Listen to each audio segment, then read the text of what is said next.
За мир без нацизма Северная Осетия присоединилась к всероссийскому телемарафону. Память жертв неонацистов почтили минутой молчания. На площади у Остинского театра выступили заслуженные артисты республики, известные деятели культуры. В репертуаре любимые всеми композиции, песни военных лет. От имени главы республики к жителям обратился председатель правительства республики Борис Джанаев. Светлая памяти. Мы гордимся и говорим, никого не оставят.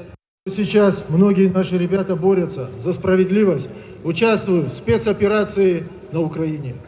Мы знаем имена тех, кто, отстаивая интересы России, пал в борьбе с нацизмом. Потеря каждого парня – это большая и невосполнимая утрата для Осетии. Боль, благодарность и память о них в наших сердцах. Это наши герои, которые ценой своей жизни показали, что такое истинный, верность, честь, патриотизм. Светлая память им.